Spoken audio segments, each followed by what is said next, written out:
Welcome to Daily Devotions. My name is Raymond Gregory, and we are in day 2 of our studies in the book of Romans. And so this is a letter from Paul written to the church there in Rome that he's yet to visit. He'll show up later as a prisoner, as we talked about in the last video. But we'll be in Romans chapter 1, verses 18 to 32, and then we'll move a little bit into chapter 2 here today. And today I kind of want to touch on the entertainment industry and how we can be Christians and still enjoy the entertainment that's out there, but where do we draw certain lines, and how do we make it to where the entertainment industry isn't affecting us in our walk with Christ? And so I've titled today's Devo, Paul Goes to the Oscars, and hopefully in a moment here it's going to be evident as to why. And so I'm going to be reading from the Message translation because I like some of the language that's used here, and it really fits what we're going to be talking about here today. And so, again, this Devo is titled, Paul Goes to the Oscars.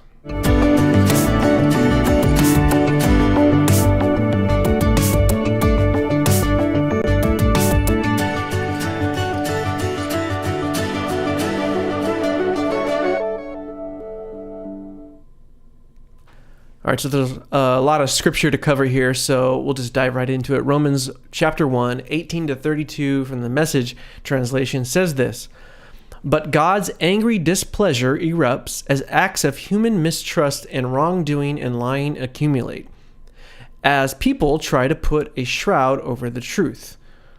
Strong language, right? But the basic reality of God is plain enough. Open your eyes, and there it is. By taking a long and thoughtful look at what God has created, people have always been able to see what their eyes, as such, can't see. Eternal power, for instance, and the mystery of his divine being. So, nobody has a good excuse. What happened was this.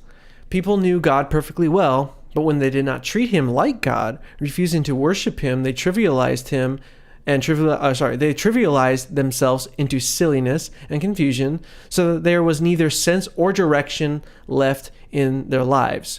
They pretended to know it all, but were illiterate regarding life. They traded the glory of God, who holds the world in his hands, for cheap figurines you can buy at any roadside stand.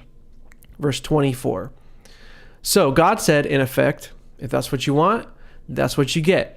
It wasn't long before they were living in a pig pen, smeared with filth, filthy inside and out, and all of this because they traded the one true God for a fake God and worshipped the God they made instead of the God who made them, the God we bless, the God who blesses us. Worse followed. Refusing to know God, they soon didn't know how to be human either. Women didn't know how to be women. Men didn't know how to be men. Sexually confused, they abused and defiled one another. Women with women, men with men, all lust, no love. And then they paid for it. Oh, how they paid for it. Emptied of God and love, godless and loveless wretches. Since they didn't bother to acknowledge God, God quit bothering to acknowledge them and let them run loose. And then all hell broke loose. Rampant evil, grabbing and grasping, vicious backstabbing. They made life hell on earth with their envy, wanton killing, bickering, and cheating. Look at them, mean-spirited, venomous, fork-tongued God bashers, bullies, swaggerers, insufferable windbags. I like that one. If they keep inventing new ways of wrecking their lives. They ditch their parents when they get in the way. Stupid, slimy, cruel, cold-blooded. And it's not as if they didn't know any better. They know perfectly well they're spitting in God's face and they don't care. Worse yet, they hand out prizes to those who do the worst things best. Okay, so let's just take a breather there. Paul's throwing some shade. So, written in 58 AD, it sounds pretty harsh, yet it sounds super familiar and apropos for what we're dealing with today. Now, one of the sins that was written in this passage that really caught my attention was in the final verse there, verse 32. it said, they know perfectly well they're spitting in God's face and they don't care. Worse yet, they hand out prizes for those who do the worst things best.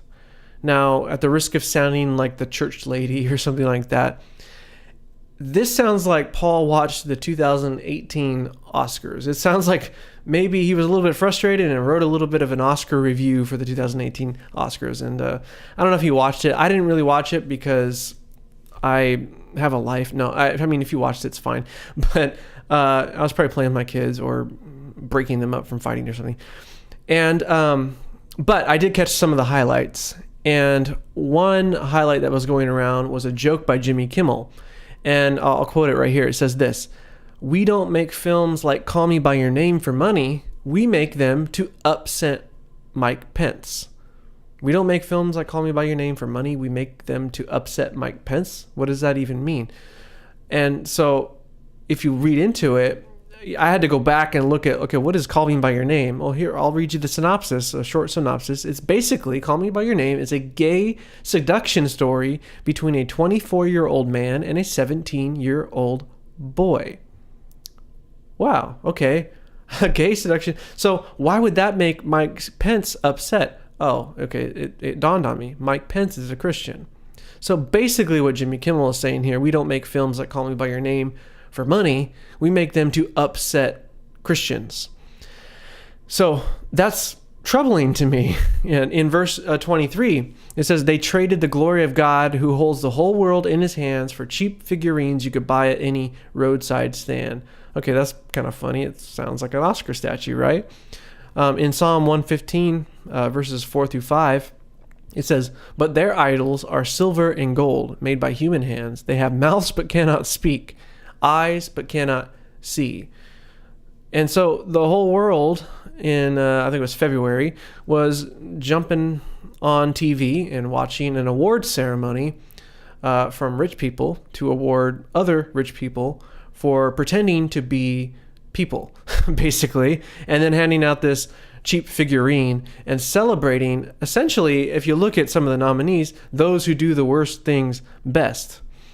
And, it's been said that if we could perfectly keep the first commandment, we'd have no need for the other 9 commandments. And the first commandment is this in Exodus 20, verse 2. I am the Lord your God who rescued you out of the land of Egypt, the place of your slavery. You must have no other gods before me. And so as Christians, we remember God rescued us out of our own land of slavery. We've come out of our sin and we've come out of that valley. We've walked through on dry land. And so we need to make God the most important thing in our lives. In verse 32, they know perfectly well they're spitting in God's face and yet they don't care. Worse yet, they hand out prizes to those who do the worst things best. So not that I want to harp on entertainment media and movies and stuff like that, because, it has its place and we can enjoy it. But I just kind of want to revisit, because Jimmy Kimmel brought it up, and he says that they don't make films for money. They make films to upset basically Christians, which is what I am, a Christian. And if you're watching this, most likely you are a Christian too. So I want to go over and just read a few synopsises of each of the top picks for Best Picture from the 2018 Oscars. So Call Me By Your Name, we talked about that. A gay seduction story between a 24-year-old man and a 17-year-old boy. Now, if we back up in Romans, in verse 27, it says, sexually confused, they abused and defiled one another, women with women, men with men, all lust, no love. Okay? How about this? Lady Bird is another film. Again, I haven't seen them because they don't nominate films that people watch. They nominate films, I guess, that upset Christians. So, Lady Bird, a coming-of-age film featuring a girl from a Catholic school who was in a turbulent relationship with her mother. And through the course of the film, she lashes out through vandalism, promiscuity, alcohol abuse, pornography, until she finally moves away from her mother. Okay, so verse 30, they keep inventing new ways of wrecking their lives. They ditch their parents when they get in the way. How about this? The Shape of Water, which is the winner of Best Picture. Again, a film I have not seen, so I can't be too critical of it, except for I read the Parents Guide on IMDb, and that's enough for me. So, a movie about a mute woman who falls in love and ultimately makes love to a humanoid amphibian. Sounds uplifting. Sounds something like I would want to watch. There was actually a HuffPost article in review of the film, and it was made by a man through the lens of a man who had relations with a dolphin.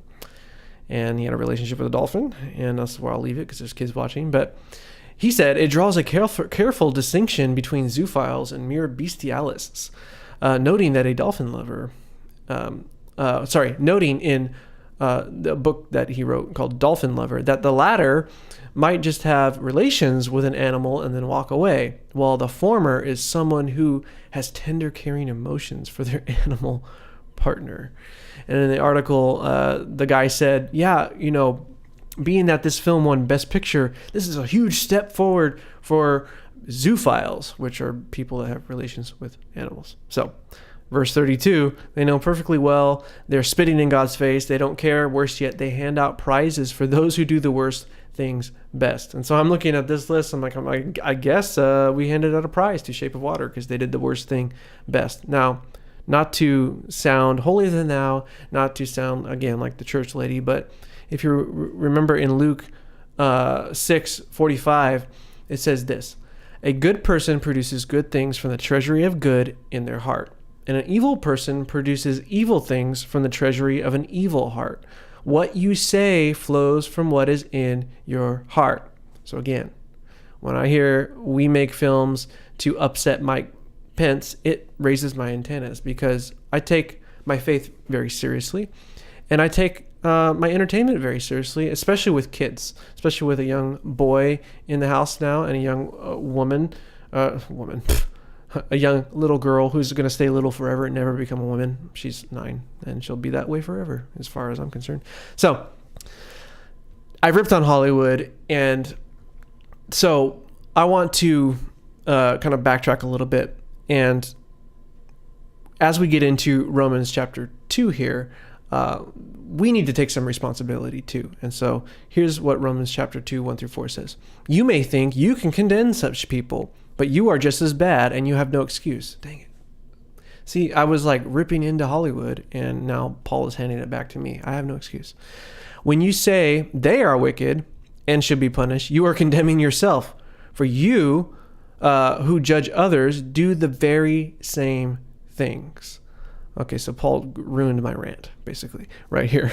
And we know that God, in his justice, will punish anyone who does such things. Since you judge others for doing these things, why do you think you can avoid God's judgment when you do the same things? Don't you see how wonderfully kind, tolerant, and patient God is with you? Does this mean nothing to you? Can you see that his kindness is intended to turn you from your sin? Okay, so as a worship leader, I hear this a lot. And people are well-meaning, and they say, I only listen to Christian music because secular music is too worldly. And more often than not, my response will be, okay, cool. So what kind of movies do you watch, right? It's funny how music, because it's intended and used to worship God, we're a little bit more sensitive on. But then we'll fill our minds with things that we would never sing about in watching certain movies or TV shows. And so just for me and my house, here's where we draw the line. We draw the line at sexual content. If there's nudity, sexual content, the TV goes off. Because I believe it's the single most damaging and threatening thing to a young man, and the objectification of women. And again, I have a little boy and I have a little girl in my house, and I think it adds to the potential breakdown of the family. It's like a drug.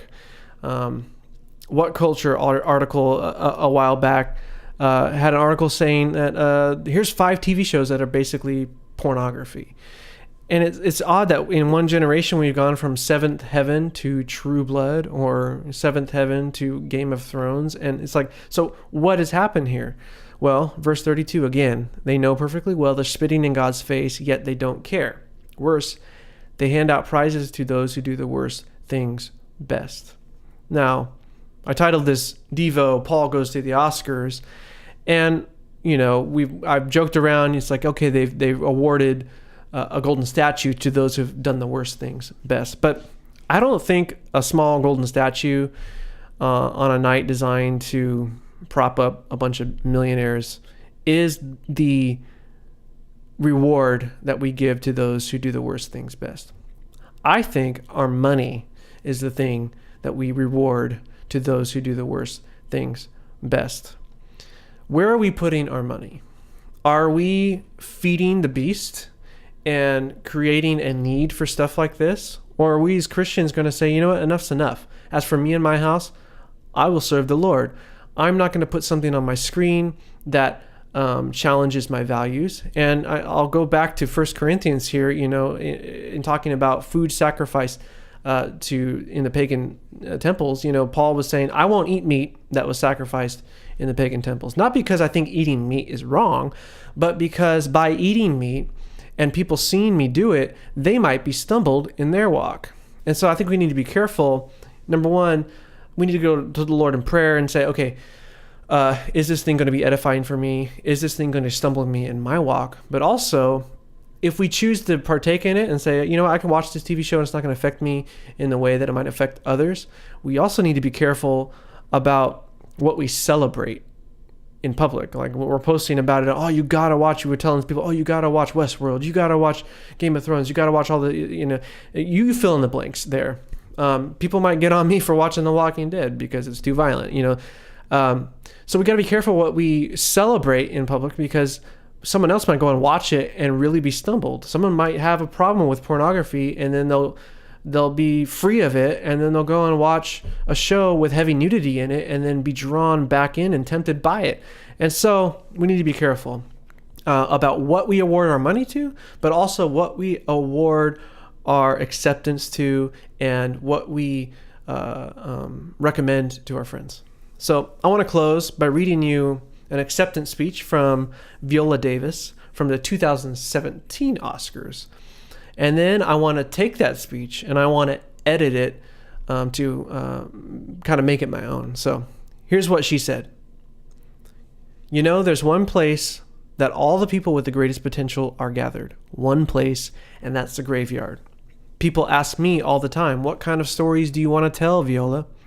I say, exhume those bodies, exhume those stories.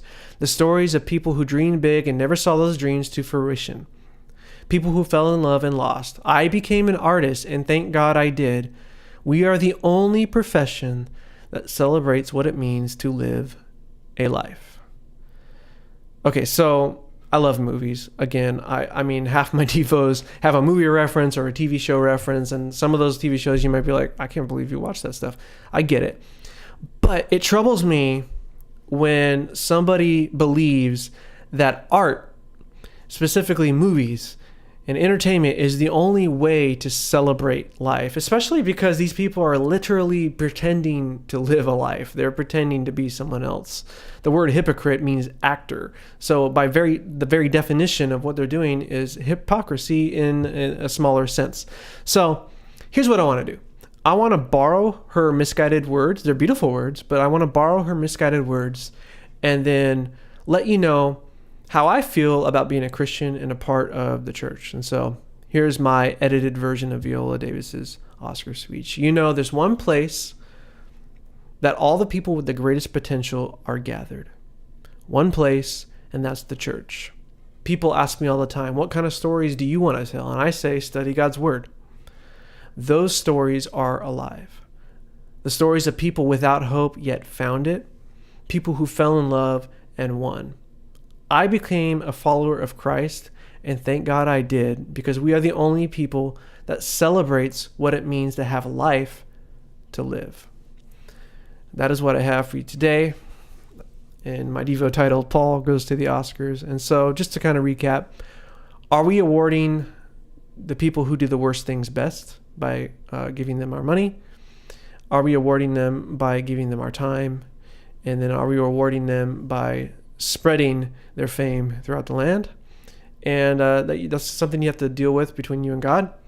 And it's different for every Christian. But I would caution you that if you don't like what you're seeing in entertainment, you need to change what you're feeding it. And so I love you guys, and I will see you in the next video. If you have any prayer requests, send me prayer requests, Raymond@raymondgregory.com. If you like this video, give it a thumbs up. If you still think I'm a heathen because I watch Walking Dead or something. I don't know. Give it a thumbs down. And then maybe shoot me in the comments some things that you do to guard yourself in partaking in entertainment and not crossing. And what lines don't you like to cross when watching TV and movies and stuff like that and listening to music? So again, I love you guys, and I will see you in the next video.